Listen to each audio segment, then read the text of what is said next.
Jimmy Akin's Mysterious World is brought to you by the Star Quest Production Network and is made possible by our many generous patrons.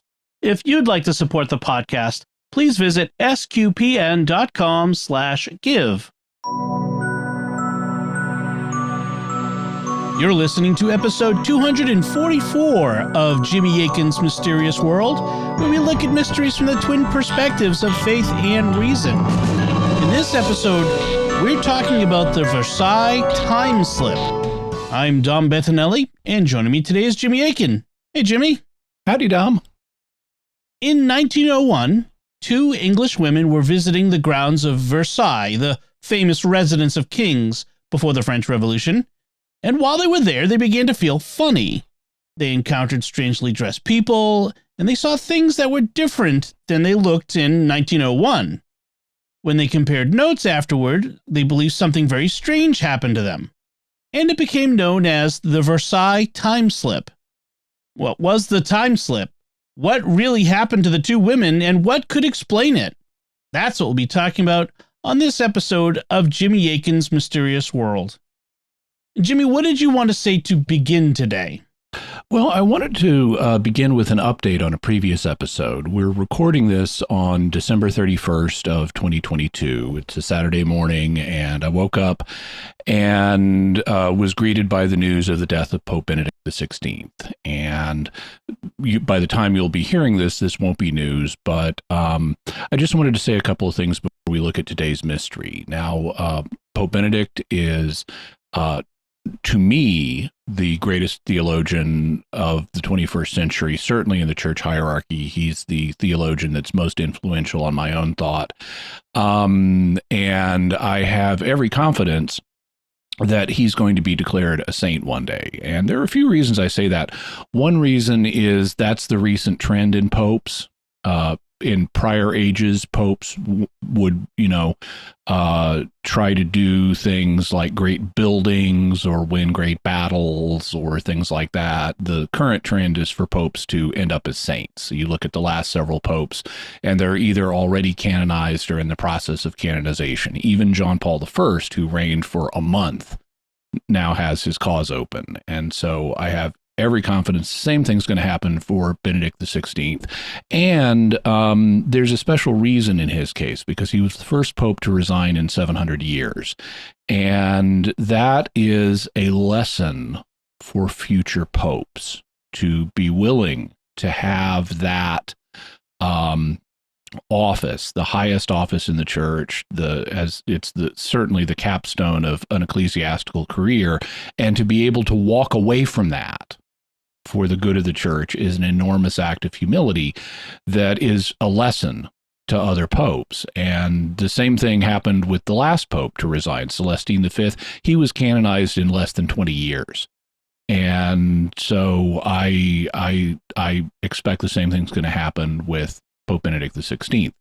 But the reason I wanted to include this segment in today's show is because of a previous episode we did. It was episode number 123 on Father Michel Rodrigue, who is a French-Canadian priest and alleged visionary. He was alarming a lot of people with the prophecies he was making. He had an elaborate scenario involving the Antichrist and the Antichrist persecuting the church and Christians having to live for 3.5 years in what he called refuges.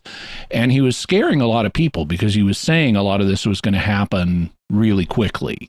And so I did an investigation with some help from the Mysterious Irregulars, and we did an expose on him. And at the same time, his two bishops, because he's incardinated in one diocese but lives in another, his two bishops repudiated his prophecies, and we announced that as part of the expose. But there were still people who would say, oh, I still believe in Father Michel. Well, wait a little bit, and within a few months, his prophecies will be falsified. And they were, just as I said they would be. But some people said, oh, well, maybe, prophecy, maybe he's just wrong on the timing, but it's all still going to happen. Well, not anymore. That's not a possibility because some of his prophecies involved Pope Benedict XVI. And he specifically said that Pope Benedict XVI and Pope Francis were going to be martyred. And he said Pope Francis would be martyred first, and then Pope Benedict XVI would attempt to call a council, but he would be forced to flee Rome, go into hiding, he would be found, and then he would be martyred as well. Here is the passage where Father Rodriguez says that. The Antichrist is in the hierarchy of the church right now, and he has always wanted to sit in the chair of Peter. Pope Francis will be like Peter, the apostle. He will realize his errors and try to gather the church back under the authority of Christ, but he will not be able to do so. He will be martyred. Pope Emeritus Benedict XVI, who still wears his papal ring, will step in to convene a council, attempting to save the church. I saw him, weak and frail, held up on either side by 2 Swiss guards, fleeing Rome with devastation all around. He went into hiding, but then was found. I saw his martyrdom. So according to Father Rodriguez's vision, Pope Francis would be martyred first, and then Pope Benedict would also be martyred after attempting to call a council and fleeing from Rome. That did not happen. And so this is not just a time shift. It's not just a delay in the prophecy being fulfilled. The prophecy was, as I said all along, false. And I urge supporters of Father Michel Rodriguez to reconsider their support of him in light of this prophetic failure. All right. So back to today's mystery, the Versailles time slip. Jimmy, who were the 2 women at the heart of today's mystery? They were named Charlotte Moberly and Eleanor Jourdain. Miss Moberly was the 10th child in a family of 15. She was born in 1846, so she was 54 years old at the time of today's mystery. And Miss Jourdain was the oldest of 10 children. She was born in 1863, so she was 37 years old at the time of the mystery. Both of them were English women. Both of them were from big families. Both had fathers who were clergymen, and both were unmarried, so they were known as Miss rather than Mrs. And they were both academics. Miss Moberly was the principal or chief academic officer of St. Hugh's Hall at Oxford University, which had been founded, St. Hugh's Hall, as a women's college in an age when women's colleges were rare. St. Hugh's, in fact, wouldn't admit its first male student until 1986. But Miss Moberly's work was taxing, and she needed an assistant, so Miss Jourdain applied for the position in 1901. Miss Jourdain had been working as a tutor for English students in Paris, in France, where she had been living at the time. And after Miss Jourdain applied for the position, it was decided that she and Miss Moberly would spend some time together to see if they would be compatible for a working relationship. Miss Moberly thus accompanied Miss Jourdain back to her residence in Paris for a working vacation. They would be doing vacation activities, but the purpose was to see if they would have a good working relationship. To me, this seems like a really strange way to do a job interview. If I applied for a job, I would not expect to be told, "I'm interested in you for the position. Let's go on vacation together. I'll come back to where you live and have a vacation." I wouldn't really like the prospect of having a boss come to my place for a vacation, but that's what happened. And in the end, Miss Jourdain did get the job. What happened while they were in Paris? They decided to do a tour of French historical sites, and they weren't overly familiar with these sites, so it would be a learning experience for both of them. One of the places they decided to go was Versailles. Versailles is a sprawling estate about 12 miles from Paris. It was originally built as a hunting lodge for King Louis XIII in the 1600s, but it grew over time with new construction and became more important. Eventually, it became the royal residence, and in fact, it was the last royal residence. King Louis XVI and his wife, Queen Marie Antoinette, were still living there in 1789 when the French Revolution occurred. Versailles is an extremely posh pile. It's known for its fabulous, opulent architecture and furnishings. Two of the structures at Versailles are known as the Grand Trianon and the Petit Trianon. Grand means big, and petit means little, and Trianon means palace. So they are the big and little palaces. At the time of the Revolution in 1789, the Grand Trianon was being used by King Louis XVI, and the Petit Trianon was being used by Queen Marie Antoinette. That takes us up to the beginning of our mystery, which occurred on August 10th, 1901, when Miss Moberly and Miss Jourdain visited Versailles. What happened? Yeah, well, by the way, Miss Jourdain is English, so Jourdain rather than Jourdain. I know it's now we're doing a French mystery. I have to say everything in French. The first thing they did was take a tour of the Palace of Versailles, which is different than the two Trianons. But then they decided to do something else, and Miss Moberly picks up the story. Finding that there was time to spare, I suggested our going to the Petit Trianon. My sole knowledge of it was from a magazine article read as a girl, from which I received a general impression that it was a farmhouse where the Queen, Marie Antoinette, had amused herself. Looking in Baedeker's map, we saw the sort of direction, and that there were two Trianons, and set off. Baedeker's is a popular set of guidebooks for tourists in Europe. After reaching the beginning of the long water, we struck away to the right down a woodland glade, until we came obliquely to the other water, close to the building, which we rightly concluded to be the Grand Trianon. We passed it on our left hand and came up a broad green drive perfectly deserted. If we had followed it, we should have come immediately to the Petit Trianon, but not knowing its position, we crossed the drive and went up a lane in front of us. I was surprised that Miss Jourdain did not ask the way from a woman who was shaking a white cloth out of the window of a building at the corner of the lane, but I followed, supposing that she knew where she was going to. What Miss Moberly did not know is that Miss Jourdain did not see this woman. Miss Jourdain continues the story. We went on in the direction of Petit Trianon, but just before reaching what we knew afterwards to be the main entrance, I saw a gate leading to a path cut deep below the level of the ground above. And as the way was open, and had the look of an entrance that was used, I said, "Shall we try this path? It must lead to the house." And we followed it. To our right, we saw some farm buildings, looking empty and deserted. Implements, among others a plow, were lying about. We looked in, but saw no one. The impression was saddening, but it was not until we reached the crest of the rising ground, where there was a garden, that I began to feel as if we had lost our way, and as if something were wrong.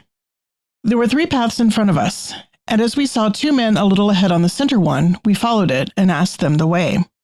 Afterwards, we spoke of them as gardeners because we remembered a wheelbarrow of some kind close by and the look of a pointed spade, but they were really very dignified officials, dressed in long grayish-green coats with small three-cornered hats. They directed us straight on. Notice that the two men that they took to be gardeners were very strangely dressed. I mean, nobody wears three-cornered or tricorn hats anymore. And the other people they encountered were similarly dressed in old-fashioned clothes. Miss Jourdain also describes the gardeners this way. There were two men there, in official dress, greenish in color, with something in their hands. It might have been a staff. A wheelbarrow and some other gardening tools were near them. They told us, in answer to my inquiry, to go straight on. I remember repeating my question because they answered it in a seemingly casual and mechanical way, but only got the same answer in the same manner.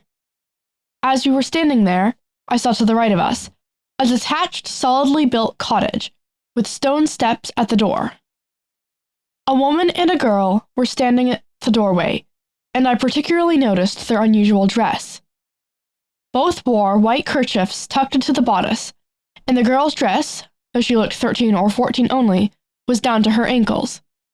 The woman was passing a jug to the girl, who wore a close white cap.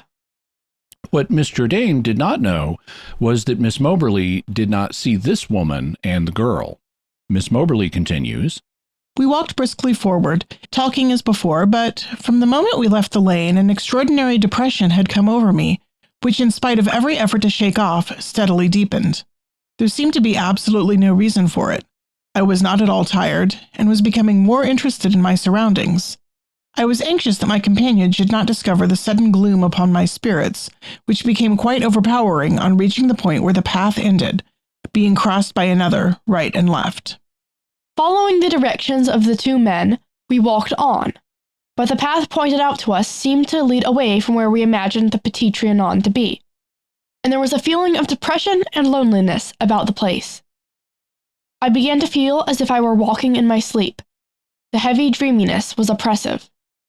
So now, at about the same point, they're both feeling funny. They're both feeling gloomy and depressed, and Miss Jourdain says that there was a heavy dreaminess that was oppressive. In front of us was a wood, within which, and overshadowed by trees, was a light garden kiosk, circular and like a small bandstand, by which a man was sitting. There was no greensward, but the ground was covered with rough grass and dead leaves, as in a wood. The place was so shut in that we could not see beyond it. Everything suddenly looked unnatural, therefore unpleasant. Even the trees behind the building seemed to have become flat and lifeless, like a wood worked in tapestry. There were no effects of light and shade, and no wind stirred the trees. It was all intensely still. The man, sitting close to the kiosk, who had on a cloak and a large, shady hat, turned his head and looked at us. That was the culmination of my peculiar sensations, and I felt a moment of genuine alarm. The man's face was most repulsive, its expression odious. His complexion was very dark and rough. I said to Miss Jourdain, "Which is our way?" But I thought, nothing will induce me to go to the left. Miss Jourdain reports the same thing. At last we came upon a path crossing ours, and saw in front of us a building consisting of some columns roofed in and set back in the trees. Seated on the steps was a man, with a heavy black cloak round his shoulders, and wearing a slouch hat. At that moment the eerie feeling which had begun in the garden culminated in a definite impression of something uncanny and fear-inspiring. The man slowly turned his face, which was marked by smallpox. His complexion was very dark. The expression was very evil, and yet unseeing. And though I did not feel that he was looking particularly at us, I felt a repugnance to going past him. But I did not wish to show the feeling which I thought was meaningless, and we talked about the best way to turn and decided to go to the right. But before they moved on, this happened. It was a great relief at that moment to hear someone running up to us in breathless haste. Connecting the sound with the gardeners, I turned and ascertained that there was no one on the paths, either to the side or behind us. But at almost the same moment, I suddenly perceived another man quite close to us, behind and rather to the left hand, who had apparently just come either over or through the rock, or whatever it was, that shut out the view at the junction of the paths. The suddenness of his appearance was something of a shock. The second man was distinctly a gentleman. He was tall, with large dark eyes, and had crisp, curling black hair under the same large sombrero hat. He was handsome, and the effect of the hair was to make him look like an old picture. His face was glowing red, as through great exertion, as though he had come a long way. At first I thought he was sunburned, but a second look satisfied me that the color was from heat, not sunburning. He had on a dark cloak, wrapped across him like a scarf, one end flying out in his prodigious hurry. Miss Jourdain describes the man this way. I remember that the man was young-looking, with a florid complexion and rather long, dark hair. I do not remember the dress, except the material was dark and heavy, and that the man wore buckled shoes. Miss Jourdain also notes that he spoke French in an unusual accent. He shouted, "Madame, madame!" and when I turned, he said, in an accent that seemed to me unusual, that our way lay in another direction. He looked greatly excited as he called out to us. "You must not go that way. He then waved his arm and said with great animation, This way. Look for the house." Though I could not follow all he said, it was clear that he was determined that we should go to the right and not to the left. Though we were surprised to be addressed, we were glad of the direction, and I thanked him. The man ran off with a curious smile on his face. I went instantly towards a little bridge on the right, and turning my head to join Miss Jourdain and thanking him, found to my surprise that he was not there, but the running began again, and from the sound it was close beside us. The running ceased as abruptly as it had begun, not far from where we stood. Silently we passed over the small rustic bridge which crossed a tiny ravine. So close to us when on the bridge that we could have touched it with our right hands, a thread-like cascade of water fell from a height down a green, pretty bank where ferns grew between stones. We then followed a narrow path till almost immediately we came upon the English garden in front of the Petit Trianon. The house was a square, solidly built, small country house, quite different from what I expected. The long windows looking north into the English garden, where we were shuttered. The place was deserted, but as we approached the terrace, I remember drawing my skirt away with a feeling as though someone were near, and I had to make room, and then wondering why I did it. Now we come to something extremely significant. As they were heading towards the Petit Trianon, Miss Moberly saw a woman sketching on the lawn, but Miss Jourdain did not see the woman, even though she was looking at the same area. There was a terrace round the north and west sides of the house, and on the rough grass which grew quite up to the terrace, and with her back to it, a lady was sitting holding out a paper as though to look at it at arm's length. I supposed her to be sketching and to have brought her own camp stool. It seemed as though she must be making a study of trees, for they grew close in front of her and there seemed to be nothing else to sketch. She saw us, and when we passed close by on her left hand, she turned and looked full at us. It was not a young face, and, though rather pretty, it did not attract me. She had on a shady white hat perched on a good deal of fair hair that fluffed round her forehead. Her light summer dress was arranged on her shoulders in handkerchief fashion, and there was a little line of either green or gold near the edge of the handkerchief, which showed me that it was over, not tucked into her bodice, which was low cut. Her dress was long-waisted, with a good deal of fullness in the skirt, which seemed to be short. I thought she was a tourist, but that her dress was old-fashioned and rather unusual, though people were wearing fichu bodices that summer. I looked straight at her, but some indescribable feeling made me turn away, annoyed at her being there. We went up the steps to the terrace, my impression being that they led up direct from the English garden. But I was beginning to feel as though we were walking in a dream. The stillness and oppressiveness were so unnatural.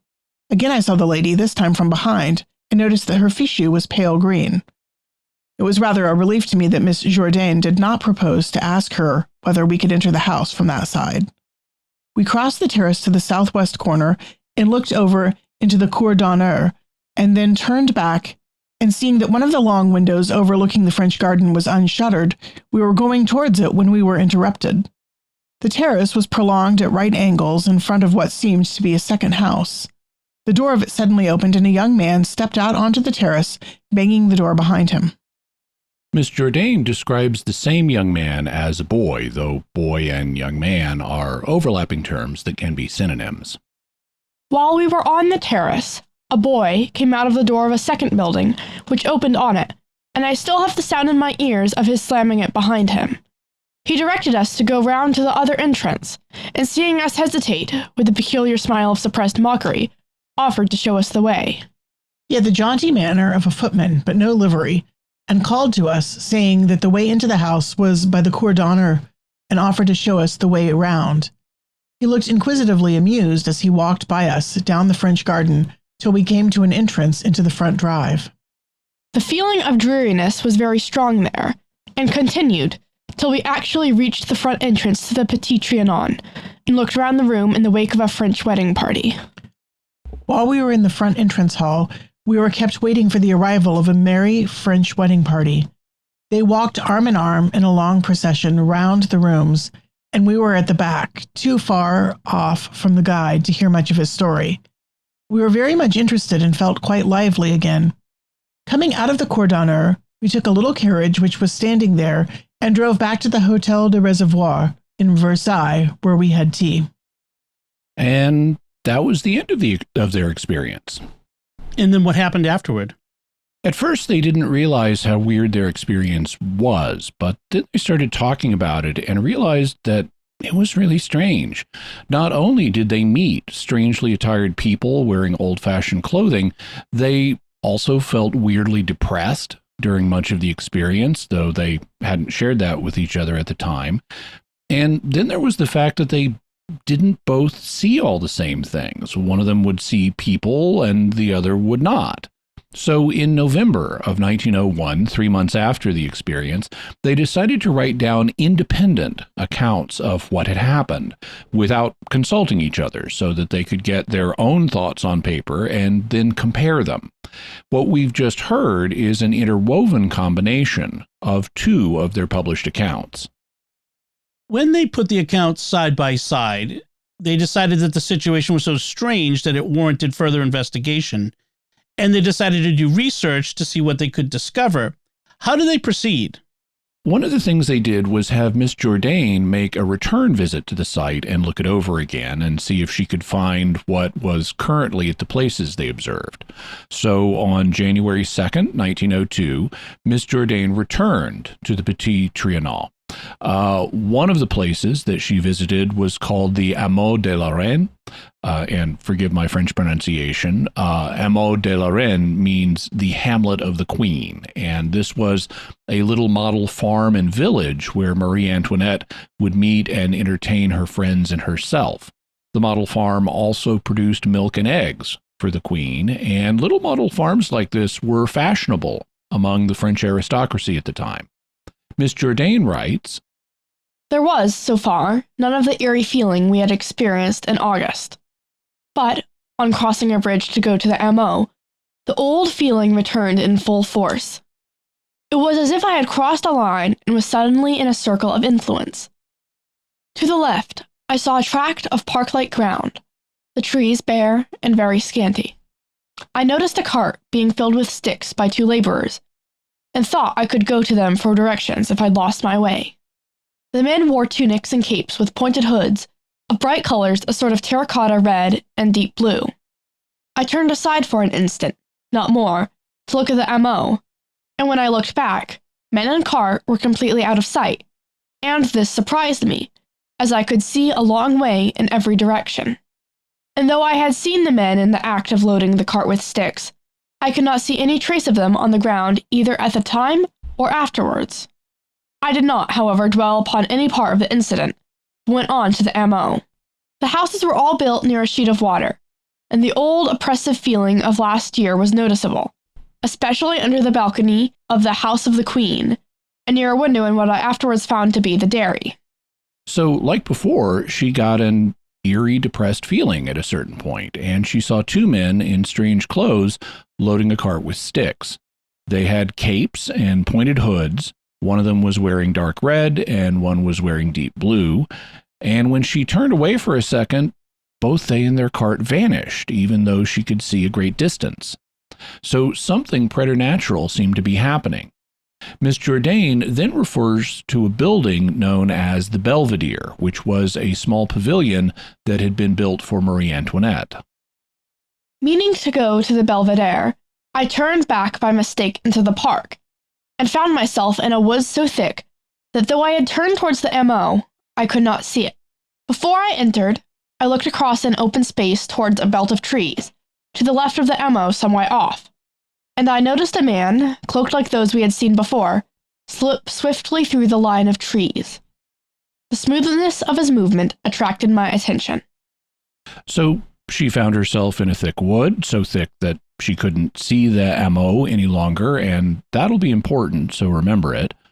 Also, she saw another man in the same kind of hooded cloak that she had previously seen, and he was moving swiftly through the line of trees. I was puzzling my way among the maze of paths in the wood when I heard a rustling behind me, which made me wonder why people in silk dresses came out on such a wet day, and I said to myself, just like French people.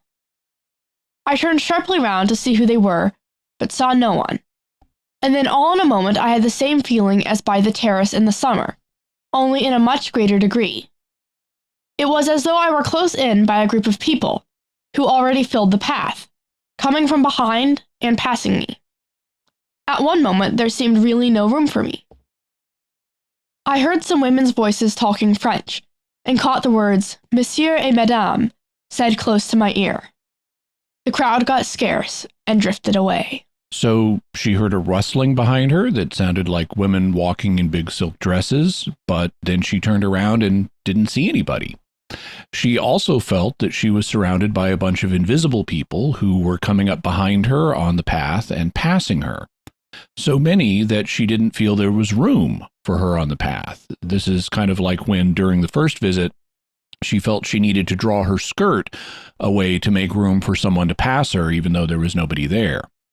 Now she heard women talking in French and caught the words Monsieur et Madame, or Mr. and Mrs. in English, and then the crowd thinned out and drifted away. Then faint music, as of a band not far off, was audible. It was playing very light music with a good deal of repetition in it. Both voices and music were diminished in tone, as in a phonograph, unnaturally. The pitch of the band was lower than usual. The sounds were intermittent, and once more I felt the swish of a dress close by me. Miss Jourdain was an accomplished musician, and she later wrote down 12 bars of this music from memory for later analysis. She also felt the swish of another dress near her. I looked at the map, which I had with me, but whenever I settled which path to take, I felt impelled to go by another. After turning backwards and forwards many times, I at last found myself back at the orangerie, and was overtaken by a gardener. Elsewhere, the gardener is described this way. She met a very tall gardener of apparently great strength, with long muscular arms. She thought that with his long hair and grizzled, untidy beard and general appearance, he had the look of an Englishman rather than a Frenchman. He was dressed in a rough knitted jersey, and a small dark blue round cap was set at the back of his head. I asked him where I should find the Queen's Grotto, that had been mentioned in de Nolhac's book on Versailles, which I had procured while in Paris. He told me to follow the path I was on, and in answer to a question, said that I must pass the Belvedere, adding that it was quite impossible to find one's way about the park, unless one had been brought up in the place, and so used to it that no one can mislead you. The expression specially impressed me because of the experience I had just had in the wood. He pointed out the way and left me. The path led past the Belvedere, which I took for granted was the building we had seen in August, for coming upon it from behind, all the water was hidden from me. I made my way from there to the French garden without noticing the paths I took. So the tall gardener looked like an Englishman to her rather than a Frenchman, although they spoke in French. He gave her some directions.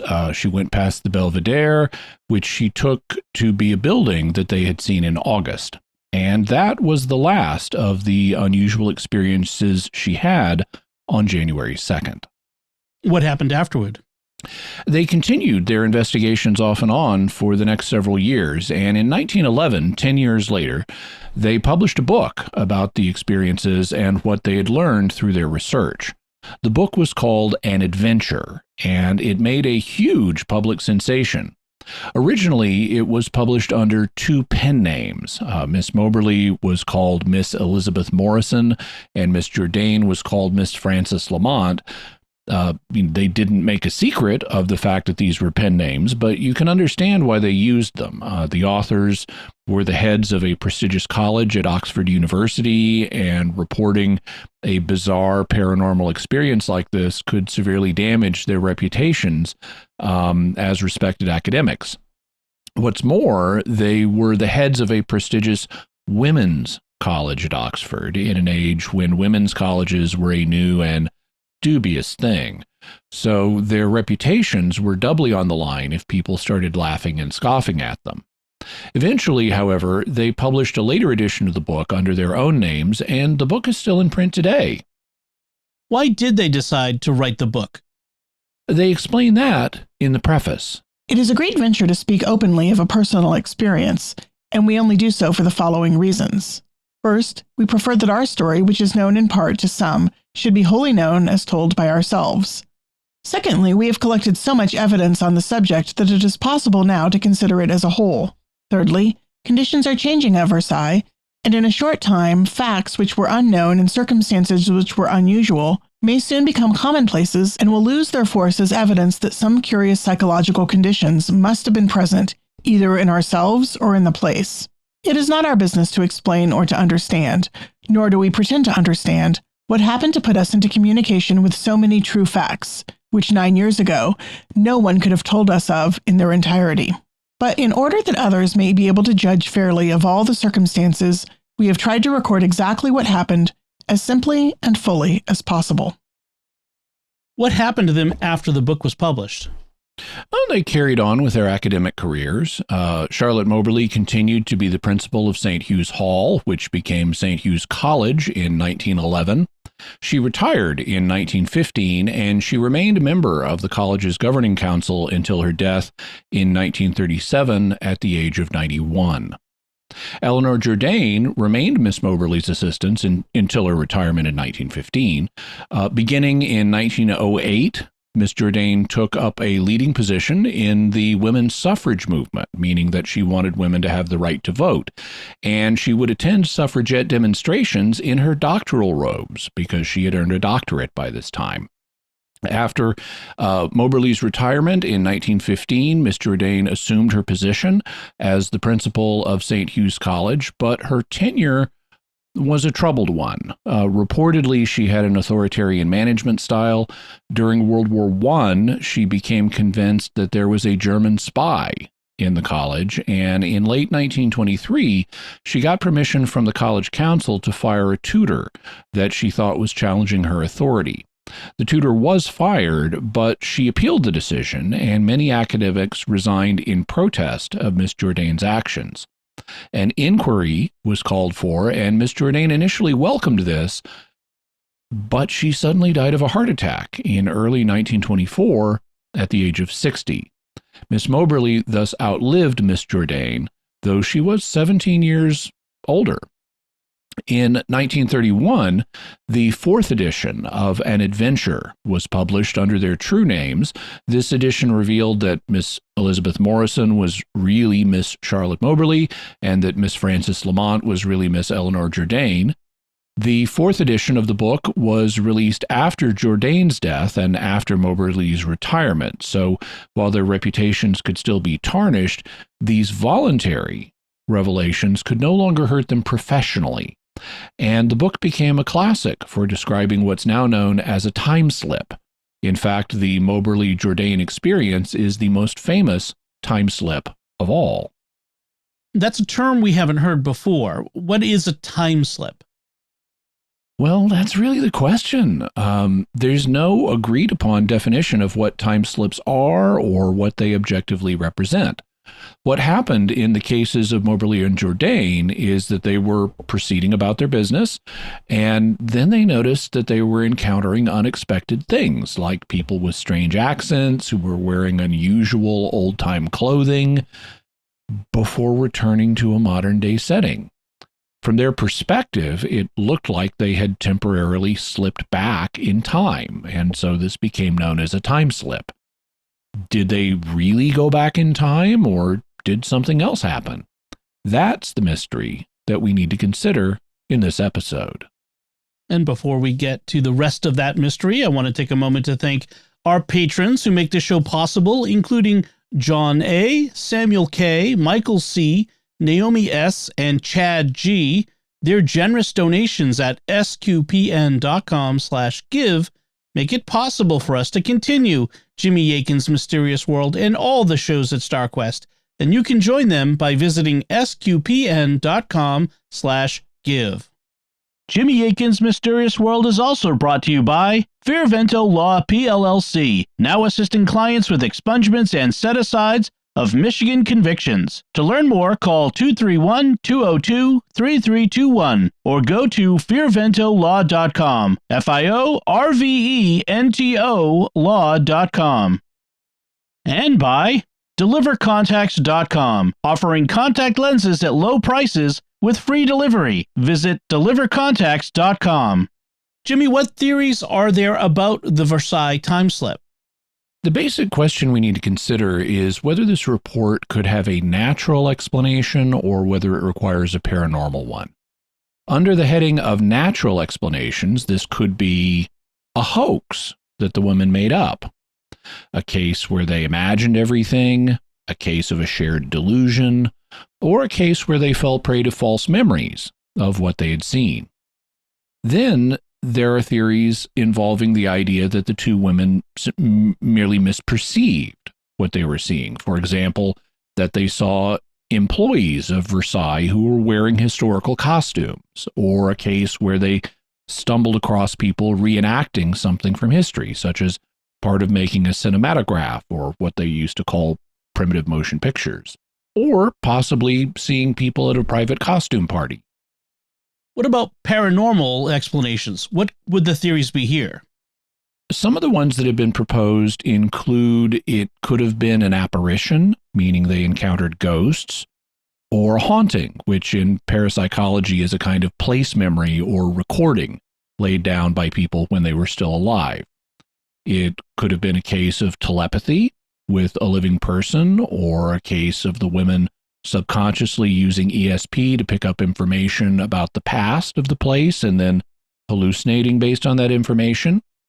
Or it could have been a case of retrocognition. So maybe the women directly perceived the history of the site by retrocognition. Finally, the women could have actually moved back in time and then come forward again. What can we say about the Versailles time slip from the recent perspective? Let's start with the theory that it was all a hoax that the women made up. Is it possible? It's not impossible, but it doesn't appear to be the case. In the first place, they don't seem to have much of a motive for hoax. It certainly wouldn't be getting attention since they initially published the book under pen names, and it's entirely understandable why they would want to use pen names.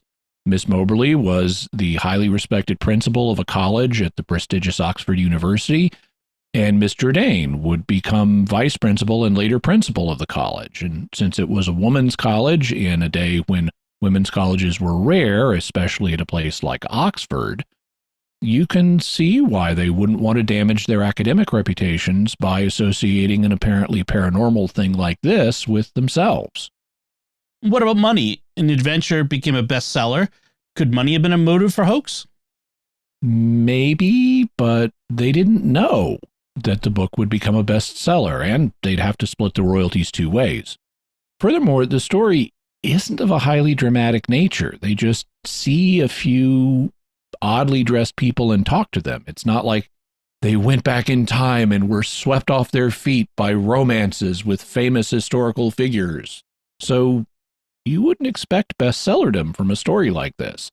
There were much more exciting ghost stories already being published. Furthermore, they really did a huge amount of research. They interviewed a bunch of people, and Miss Jourdain went through historical archives in France trying to determine whether the things they reported could fit things in the present day and whether they fit what was in the historical records. And that's an awful lot of work to do, not expecting to make a lot of money from it. So you don't think they were hoaxing? No, they both told friends about the experience, and they both maintained that it was true as long as they lived. Furthermore, the papers they generated in the process of the research were later donated, and they're in the Bodleian Library in Oxford today, and these records contain letters that the two wrote to each other, letters that were private between the two of them, and when you read those letters, it's clear they really believed that they had had this experience. So no, I don't think it was a hoax. Then let's look at the next theory. Could this just be a case where they imagined all these things? No, you don't innocently imagine something like this and believe it was real when actually nothing happened. You might hallucinate something like this, but the women were not under the influence of drugs, nor did they have mental illnesses that would cause hallucinations. They were prestigious academics who would hold down those jobs for years. Furthermore, when a person hallucinates, that doesn't cause a second person to hallucinate the same things.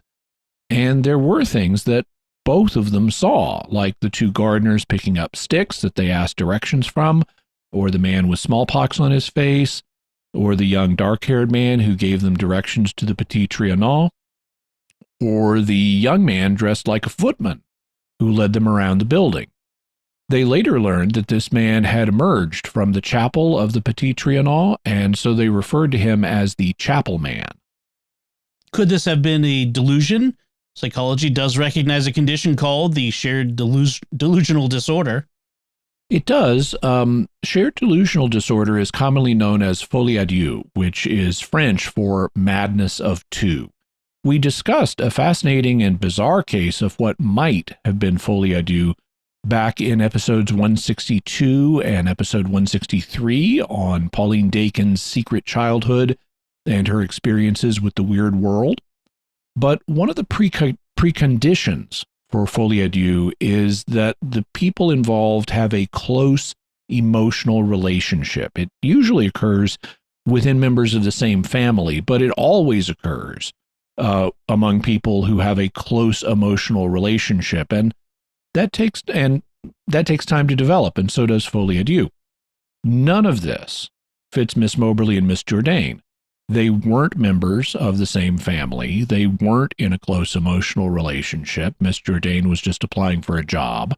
They barely knew each other, and they'd only just met. And the whole purpose of going on the trip to Paris was to help them to get to know each other better.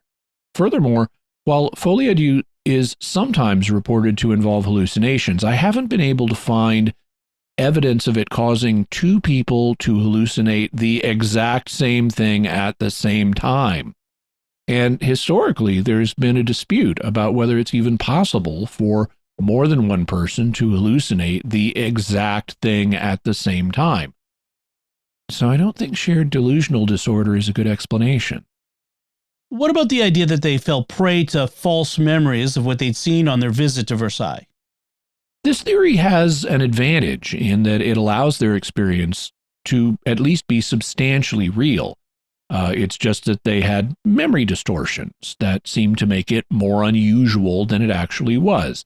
That's something that doesn't require mental illness or hallucinations, which the evidence is against. The case for this view is that they didn't initially discuss their experience. It was a week later when they first started comparing notes, and they waited from August to November before they wrote down their accounts. That at least allows some time for them to forget or misremember things. But it's still quite weak. I mean, it's true that memories can fade and distort with time, and it's also true that people can develop false memories. But they both found the experience notable at the time it occurred. And that notability would lead them to think about it during the week that they didn't discuss it. The mental reviewing of the event would then reinforce the memories of what had happened. Then, a week later, they finally discussed it and realized that it seemed strange to both of them. And soon they wrote down independent accounts of what they had experienced to prevent one another from influencing the other. Now, that's not as great as if they had both immediately and independently written down their accounts the instant they got back from Versailles, but it's still pretty good. I'm not saying that they didn't remember things. That's always possible, and it's even likely.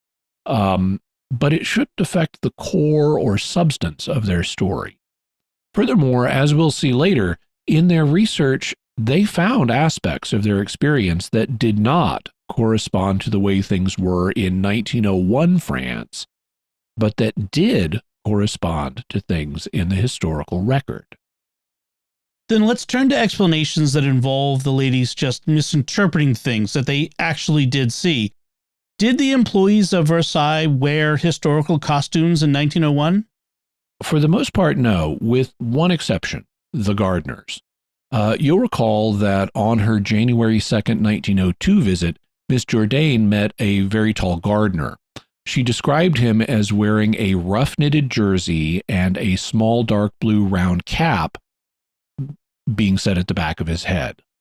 According to an adventure, in August 1908, we were told by a former gardener that their dress now is the same as the traditional dress of the Ancien Regime, viz. A rough-knitted jersey with a small casquette on the head. The Ancien Regime, or Old Regime, refers to the period before the French Revolution, which began in 1789.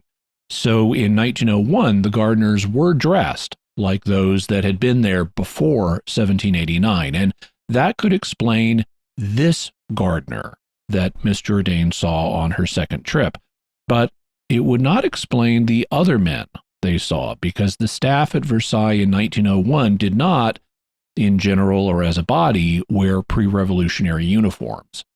It also would not explain other aspects of their experience, as we'll hear. What about the idea that the women stumbled into some kind of historical reenactment? Could they have come across a historical movie being filmed? In the first place, they didn't see any people using motion picture cameras, which at the time were quite large and should have been seen. Such cameras were even larger than the ordinary box cameras people were using at the time to take pictures.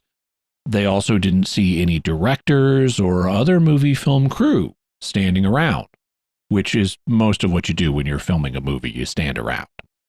Furthermore, Miss Moberly and Jourdain checked about this possibility. They write, In September 1910, the question of such representation was settled by an inquiry of the authorities. No leave to take cinematographs had been granted in August 1901. There also are other problems with the idea that they stumbled onto people making a movie or a cinematograph. We won't go over them all, but the bottom line fact is that the women checked and there had been no permit issued for filming during the month of their visit. What about the idea that they stumbled onto a private party? The curator of Versailles, Pierre de Nolac, suggested this possibility. However, as Marc Lamont explains, De Nolac thought the explanation for the ladies' experience was attributed to a fête held at the Petit Trianon in 1901. In fact, the fête referred to was held at Marie Antoinette's Hamlet on Thursday, June 27, 1901, and another was held in July. The ladies confirmed the dates, and photographic images of both fêtes were unlike anything they saw during their August 10th visit. After viewing photographs of the June 1901 fête, not only was it held on the wrong day and in the wrong location, but the large number of men and women present were dressed in early 20th century fashion. And that's quite true. When you look at the pictures of these fêtes or parties, the people are not in pre-revolutionary dress, but in early 20th century dress. So apart from the fact that the parties were held before the women visited, and that the parties were in the wrong locations, these were not costume parties. Also, the strangely attired people they saw were not partying. The first two men were loading sticks into a wheelbarrow, which is work behavior rather than party behavior. The next man they saw, the guy with smallpox, was sitting by himself rather than with a group of partiers. The next man they saw ran up to them by himself and offered directions. The woman was sitting by herself, and the chapel man was by himself and helped them find their way. They never saw a party, party supplies, or groups of more than two people in a single location. Are there any other natural explanations that would account for the way the people were dressed and what they were doing? The most common proposal was that they stumbled onto a kind of party being thrown by a man named Count Robert de Montesquieu. He was an aesthete, a poet, an art collector, and a dandy. And he did throw fancy dress parties. In particular, he was known to throw parties for his friends in which they put on tableaux vivants. The phrase tableau vivant is French for living picture.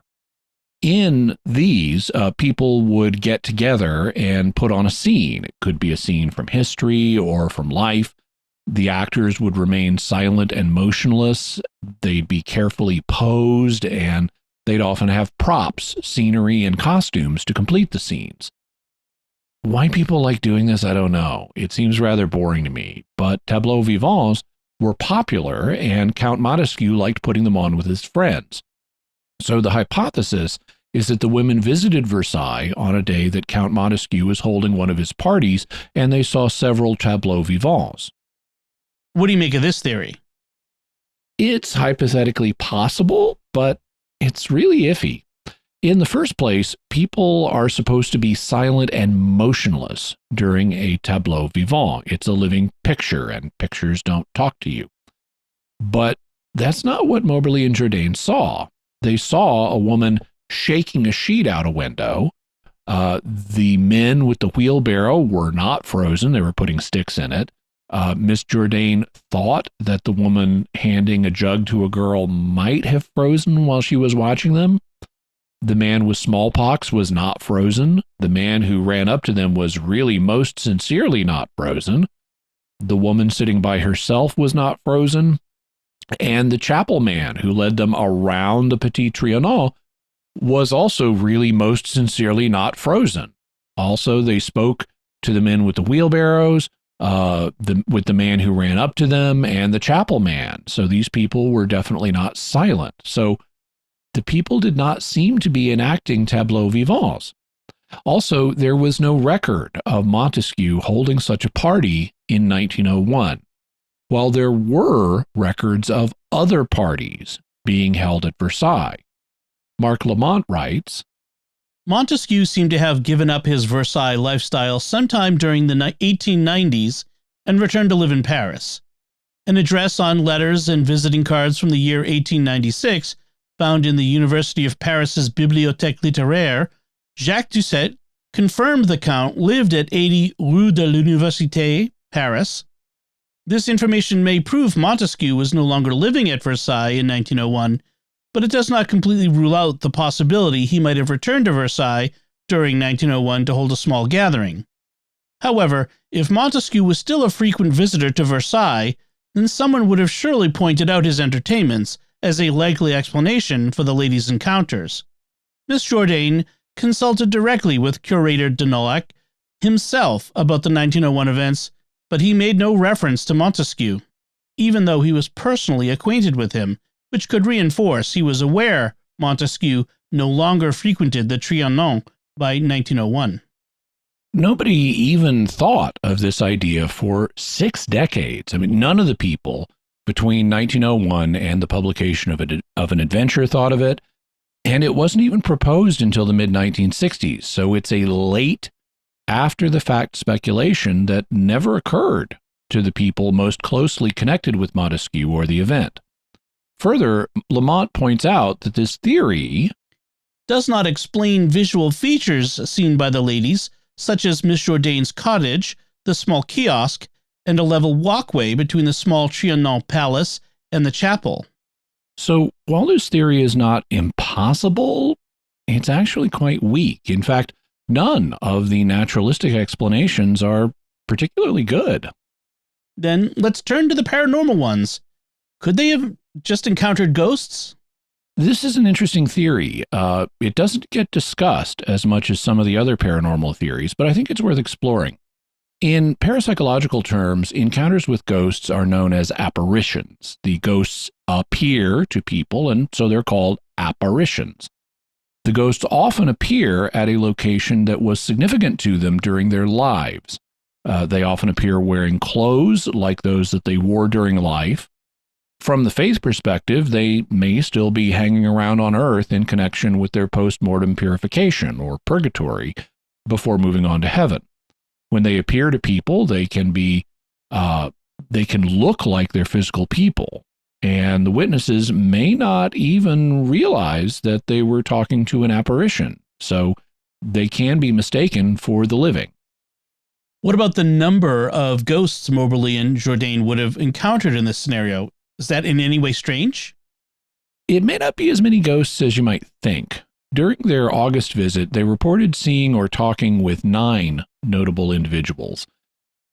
But maybe they weren't all ghosts. Some of the people that Moberly and Jourdain encountered could have been living people, particularly towards the beginning and the end of the experience.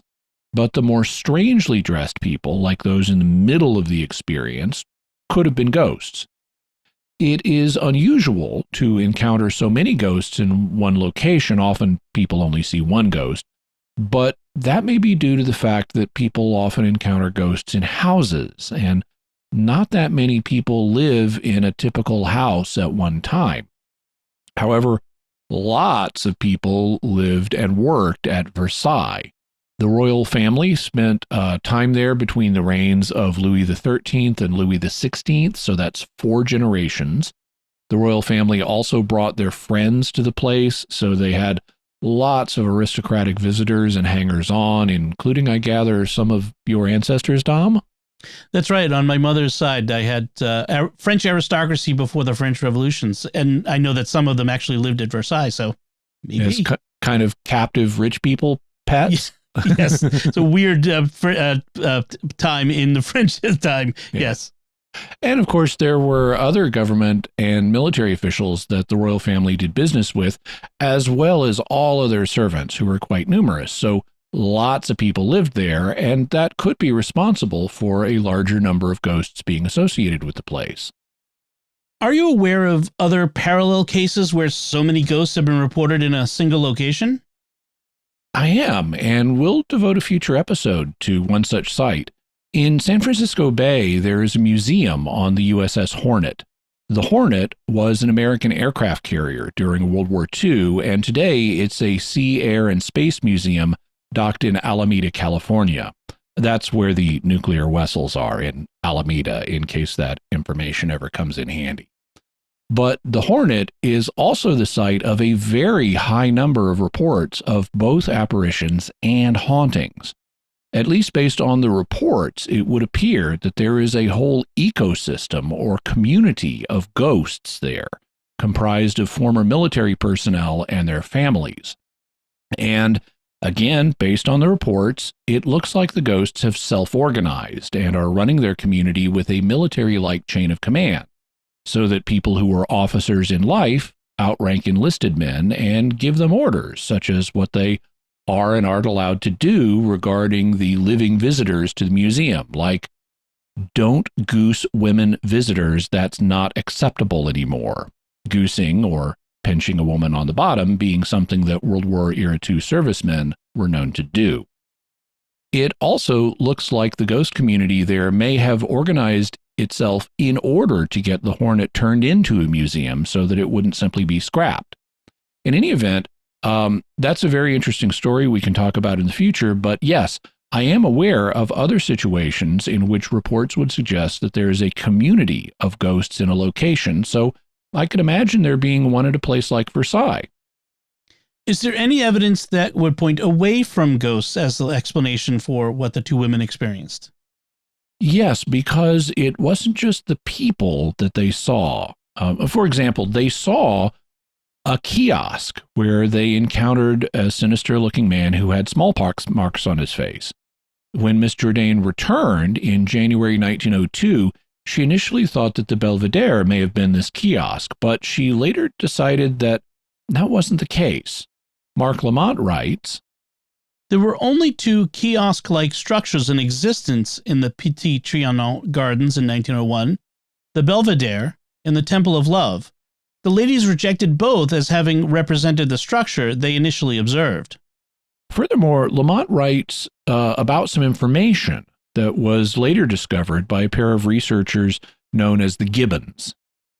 It was not until the Gibbons' research of the Petit Trianon in the 1950s uncovered evidence to support Miss Moberly's and Miss Jourdain's claims of a kiosk in the area they indicated they saw one in 1901. The Gibbons discovered two important documents. The first described the grounds where the Belvedere and Rocher Bridge are now situated, being divided up into lots.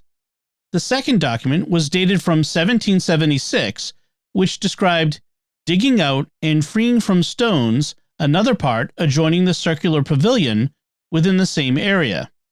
As a result of these findings, the Gibbons believed this information confirmed the existence of a light circular structure within the vicinity of the gardens where the ladies claimed to have seen one in 1901.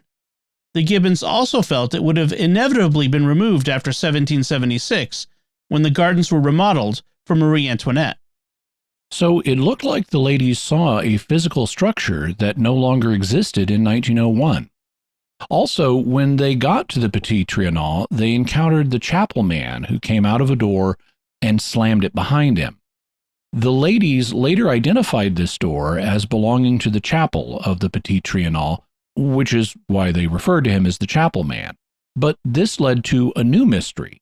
Lamont writes, In 1906, Miss Jourdain was given permission to enter the chapel. She found the interior to be in ruinous condition, and access from the French garden was not possible. She noted the staircase used to reach the door the man had used in 1901 which led onto a small landing called the Tribune Royale, was completely broken down. The floor of the landing itself was missing, and photographs taken by her show wooden planks used as a rough walkway. Her inspection of the outer chapel doors revealed that they had been bolted, barred, and cobwebbed over from age and disuse. Guides working at Versailles had also consistently told her of the impossibility of the doors having been opened in 1901. So it looked like the chapel man could not have slammed this door behind him because in 1901 the chapel was not in use, it was in a state of disrepair, and the door he came through could not be opened. So the women experienced things that went beyond what ghosts normally do. What could explain what they saw and heard? One of the proposals was that they didn't experience apparitions, but they instead experienced a haunting. In parapsychology, a haunting is not what you'd think based on the name. Instead, a haunting is a kind of place memory, a recording that was laid down by living people at some point in the past. And if you're sensitive to it, you may experience that place memory. You may even see the same place memory over and over again. It's kind of like watching an old movie. Let's say the 1935 musical Top Hat, starring Fred Astaire and Ginger Rogers. Astaire and Rogers recorded that back in 1935 when they were still alive, obviously, and now that the movie is recorded, you can watch it anytime you like. And if you're a fan of 1930s musicals, you can watch it over and over again. So maybe that's what Miss Moberly and Miss Jourdain encountered. Perhaps they went into a place memory of Versailles where they saw a structure like the kiosk that no longer existed and saw a servant slamming a door that was no longer in use in 1901. In fact, this was essentially what the two women concluded about their experience. They decided that they must have entered into a manifestation of Marie Antoinette's memory. They concluded that the well-dressed woman Miss Moberly saw sitting by herself and possibly sketching was the Queen herself, and they noted that they experienced all this on August 10th, 1901, which was the anniversary of the day that the French monarchy was abolished. It fell originally on August 10th, 1792, 109 years earlier. So August 10th was a very significant date for Marie Antoinette, and maybe that's why they had their experiences on this day. It was Marie Antoinette's memory that became the place memory or haunting that they encountered. After searching the records, they were even able to propose who some of the different people they met had been. For example, they proposed that the two men they saw putting rubbish into a cart were a pair of brothers who worked at Versailles and were named Rudolph and Fidel Bercy. They proposed that the man with smallpox was a nobleman known as the Comte de Vaudreuil, and they proposed that the man they met at the chapel may have been a Swiss porter named Lagrange. But historically, Marie Antoinette and King Louis were not at Versailles on August 10th. They were in Paris, and they were taken prisoner. How did Moberly and Jourdain explain that? They suggested that while she was in captivity in Paris, Marie Antoinette dreamed of being, or fantasized about being back at Versailles.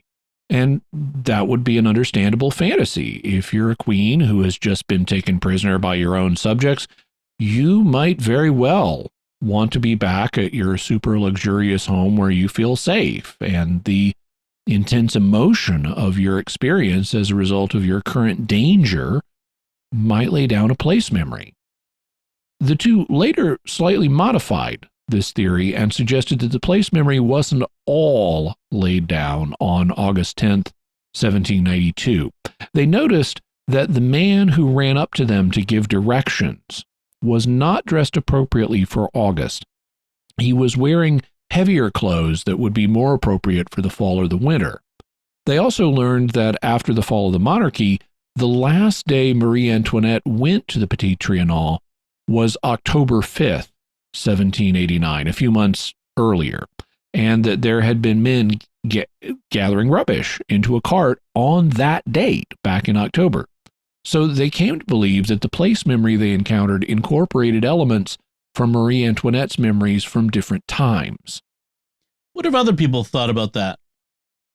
There's nothing that says there has to be only one place memory associated with a location, or that a place memory can't incorporate elements from more than one day.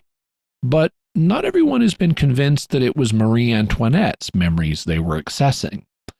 Some researchers have pointed out that there are elements in what they saw that better correspond to the reign of Louis XV instead of King Louis XVI. So perhaps the place memory was laid down in the 1770s instead of the 1780s or 90s. It's also been noted that some of the things they saw match details of a plan for the garden devised by Marie Antoinette's chief gardener, a man named Antoine Richard. The plan was never implemented, but it has been suggested that they were actually walking through Richard's planned garden. So it would have been him, not the queen, who laid down the place memory. It was something he dreamed about making, rather than something that was actually implemented. It's thus not clear if this was a place memory, who laid it down, or when they did so. It could have been laid down by more than one person, and it may have been laid down at more than one time. Are there any elements of their experience that would point away from this being a place memory or haunting? Yeah, it was interactive. In parapsychology, one of the main distinguishing characteristics of hauntings, which separates them or differentiates them from apparitions, is that you can't really interact with them. They're just like recordings. You can't usually ask questions and get answers. But the women did talk with several individuals during their experiences. Initially, they talked to the two gardeners. Then another man ran up to them and also gave them directions. They spoke with and followed the man at the chapel. And in her 1902 experience, Miss Jourdain also spoke with the very tall gardener, although he may have just been a 1902 gardener wearing historical dress, as we mentioned. But none of this interaction, where you actually hold conversations with people, is characteristics of hauntings. What other theories are there about what could have been going on? One theory is that telepathy was responsible. Perhaps there was someone out there with extensive knowledge of the history of Versailles, and the women telepathically tapped into this person's knowledge, which resulted in their experience. While I can't 100% rule this out, this is just speculation that's not supported by any evidence, and it doesn't conform to known types of paranormal experiences. Even if you were in telepathic contact with someone with knowledge of the period, why would that knowledge manifest in the form of a hallucinatory interactive narrative? Another thing that's been proposed is retrocognition, which is the opposite of precognition. Precognition lets you pick up information about the future, but retrocognition lets you pick up information about the past. So the idea is that the two women had spontaneous retrocognitive experiences in which they picked up information about the past of Versailles. And what do you make of the retrocognition hypothesis? It's hard to say, and I can see some difficulties. One is why the experience would be so seamless and immersive. Normally, when people have spontaneous precognition or retrocognition, it either comes in the form of a dream, and they weren't dreaming, or it interrupts your waking life, like if you have a sudden feeling or mental image. But it doesn't seamlessly blend into your waking experience and completely engulf you. You don't normally think you're walking around only to realize later that you were walking around in the past or the future. You don't have that kind of seamless integration with normal waking life, and you don't feel fully immersed in the time period you're viewing. Another problem, once again, is they interacted with people. If you were just viewing a scene from the past, you'd expect to see what people actually did back on that day, and you wouldn't expect to be able to talk with them and get answers because you weren't alive back then and they didn't talk to you. So simple retrocognition doesn't fit the bill. It would have to be something more complex than that. Since this is referred to as a time slip, could the ladies have actually traveled back in time That would explain why they'd be able to talk to people. It would, but there would also be things it wouldn't explain, like how did they move back and forth between the present and the past without realizing it? Why was the experience so seamless? I mean, there was no flash of light or cloud of smoke they walked through or anything like that. Also, is time travel to the past even possible? I'd love it to be true that people can travel to the past, but the matter is currently debated in physics, and how it would have just happened spontaneously in this case would be a mystery. And it would be a mystery that happened twice because they ended up back in the present. And it would have had to happen seamlessly since they didn't notice a distinct beginning or end to the experience. Aside from their ability to talk with people, can you think of any other evidence that might support the idea they literally traveled in time? One thing concerns something that happened when they got to the Petit Trianon and the chapel man guided them around to the front. Marc Lamont writes, "The ladies later believed they were led from the French garden through an exit that no longer existed in 1901, which was once known as the Porte de la Ménagerie. In An Adventure, the women stated, 'The road from the garden to the avenue, through which the man ushered us, was not far from the chapel and was broad enough to admit a coach. The present one is narrower and farther to the west.'" So they believed that they were led through an avenue that no longer exists. Instead, the two buildings that it divided have since been joined, and so the avenue is no longer there. And they think they found the modern-day remnants indicating where the road between the two buildings was.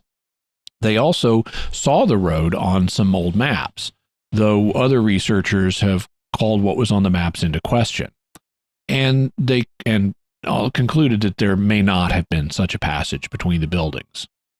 If the ladies were right about the passage, then that would support the idea of actual time travel because the passage no longer exists and they would have had to walk through solid walls. Is there a way that could happen if they didn't travel in time? There is a rare phenomenon that's reported called apportation. Apportation involves objects being transported across distances, including through solid walls, and it's sometimes reported that people have been apported, like when Jesus came out of the tomb without the rock being rolled away first, or when he visited the disciples after the resurrection, even though the doors were locked. However, apportation is rare as a phenomena, and there are questions about whether it even occurs, at least if you're not Jesus. Also, there may be another explanation. You'll note that this element of the story depends crucially on the women's memories of where the passage was located. If they simply misremembered, they might have been guided around or through a location that was just farther away, in which case there would be no need to propose that they went through a place that is now blocked by solid walls. So maybe this part of the experience had a natural explanation based on faulty memories. Are there aspects of their experience that would not be consistent with them literally traveling through time? The two women did not believe that they had literally traveled through time, and they did report things that are more suggestive of a visionary or psychic experience. For example, they reported seeing people, and then moments later, the people were no longer there, even though they had a clear view of their surroundings, making it hard to see how the people could have left or gotten out of sight so quickly, if they were physical.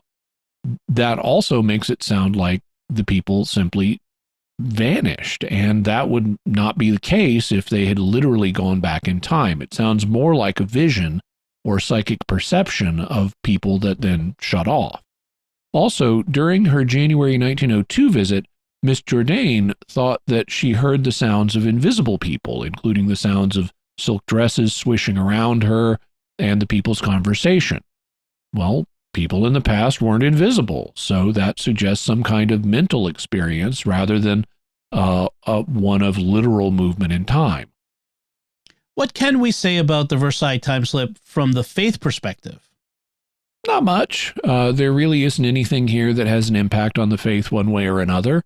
The faith doesn't say anything about whether literal time travel is possible or whether psychic abilities like telepathy or retrocognition exist or whether hauntings or place memories occur. The faith does acknowledge that human souls survive death and can sometimes appear to the living, so the ghost hypothesis is definitely consistent with the faith, but that doesn't show that ghosts were involved in this incident. There could just be a natural explanation for what the women experienced. So then, Jimmy, what then is your bottom line for the Versailles time slip? I really don't know what to think happened in this case. It's a mystery to me. It's possible that there was a naturalistic explanation, but the proposed naturalistic explanations are weak. Though I think it's quite possible that some of the things they reported might have natural explanations, like maybe they just misremembered where the route that the chapel man led them through was.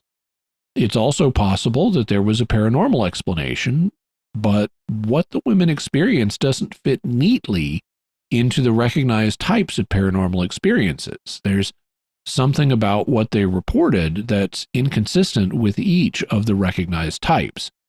If I had to hazard a guess, and that's all this is, just a guess, I'd say that if something paranormal happened here, it might be a combination of apparitions and hauntings. Perhaps the ladies stumbled onto and then interacted with a community of ghosts explaining their interactions, but there also were place memories associated with the ghosts, like the kiosk where they saw the man with smallpox sitting, explaining why they saw things that no longer exist. And there is precedent for apparitions and hauntings taking place in the same location. It's reported, for example, that happens on the USS Hornet. And it's also reported in the case of the haunted house of Marin County, which we talked about in episode 210, where there were both haunting phenomena and the apparition of a little girl. So who knows? Perhaps that's what happened here. And Jimmy, what further resources can we offer on this topic? We'll have a link to where you can purchase the original 1911 edition of an adventure. Also, Mark Lamont's book, The Mysterious Pass of Versailles, the Sci Encyclopedia's article on the Moberly-Jourdain incident, also Wikipedia's article on it, a 1981 British TV movie called Miss Morrison's Ghosts that was based upon it, and information about Folie à Deux. That's it from us. We would love to hear your theories about the Versailles time slip. You can let us know by visiting sqpn.com or the Jimmy Akin's Mysterious World Facebook page, sending an email to mysterious@sqpn.com, sending a tweet to @mys_world, visiting the StarQuest Discord community at sqpn.com/discord, or calling our mysterious feedback line 619-738-4515. That's 619-738-4515. And I want to say a special word of thanks to Oasis Studio 7 for the video and animation work in this episode.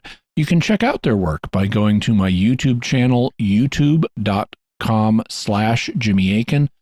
And I am trying to grow my channel, so I'd really appreciate it if you would subscribe and hit the bell notification so that you always get a notification whenever I release a video, whether it's Mysterious World or something else, because I do other videos as well, and we're working our way towards 40,000 subscribers, so I really would appreciate it.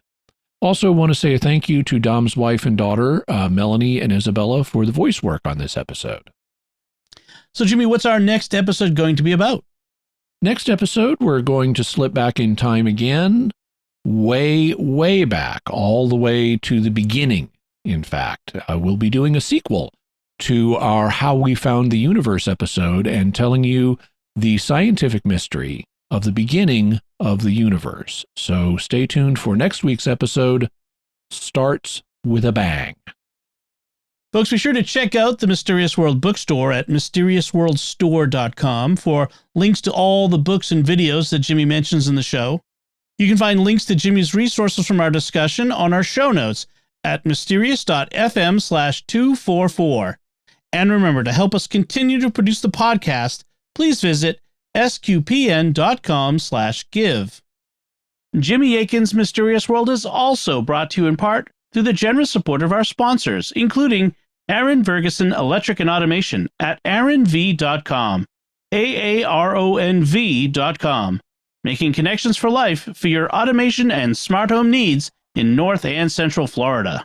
Jimmy Akin's Mysterious World is also brought to you in part by Catechism Class, a dynamic weekly podcast journey through the Catechism of the Catholic Church by Greg and Jennifer Willits. It's the best book club, coffee talk, and faith study group all rolled into one. Find it in any podcast directory. Until next time, Jimmy Akin, thank you for exploring with us our mysterious world. Thanks, Dom. And once again, I'm Dom Bettinelli. Thank you for listening to Jimmy Akin's Mysterious World on StarQuest.